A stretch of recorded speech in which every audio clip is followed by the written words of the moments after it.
So good evening, everyone. And I thought that I'd share something that's been very personal to me with all of you, our congregation. I kind of got into this, best way to describe it, I guess, is a funk over this past week or two. And I think it's because it really hit me that unlike when we went into this situation in early March, I, like most of you, never imagined that we'd be in mid-July and this pandemic was still going to be affecting us, let alone affecting us in a much worse way than it was affecting us in March. So I do what a lot of my friends who are rabbis like to do in these situations, which is to look to our Judaism as a source of relief, comfort, strength, courage. And of course, I didn't have far to go.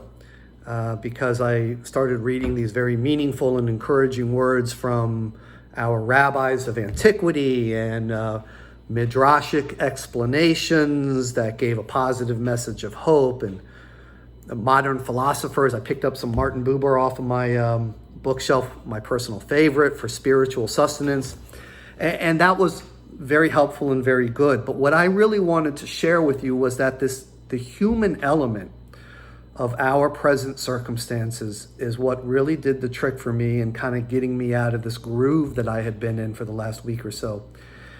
And what I mean by that is that nothing for me has been able to uplift me more than the gratitude that I feel from the love, the warmth, the compassion, and caring that I have witnessed from our Temple Beth Torah family. This morning, Meredith from our office emailed me and said that she needed my annual letter to the congregation for the memorial book that we hand out at every High Holy Day. And so I started writing, my Manishtana Hashana Hazeh, why is this year different from all other years? And we all know why it's different. But as the words started flowing through my keyboard as I was typing, I found myself understanding and appreciating more all the things that we have done for each other over these past 4 months. And it really uplifted my soul and my spirits. People checking in on one another, people offering to help one another, people stepping volunteering for the congregation, for our synagogue that we love so much. Just countless, numerous instances of people showing gimilut chasadim, acts of loving kindness. And I'm a big believer, as many of you know, of the written word as a sort of a form of therapy, journals and diaries and writings. For me, at least, these help me and they enlighten me and inspire me and uplift me. And as these words were flowing through me on the keyboard today, I just became so appreciative of everything that the synagogue has been doing, not for just all of us, but even for me personally over these last 4 months. I don't know what the next 4 months are going to bring, and I think that was part of the reason why I was feeling the way I was feeling, but I do know this.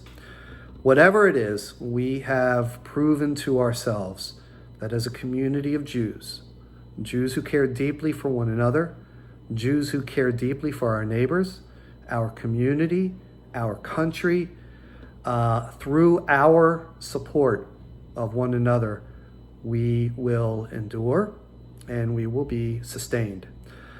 So the message I gave to myself that I'm sharing with you is, let's not take our collective foots off of the gas pedal, and let's keep it up. Gamze Ya'avor, this too shall pass. Amen.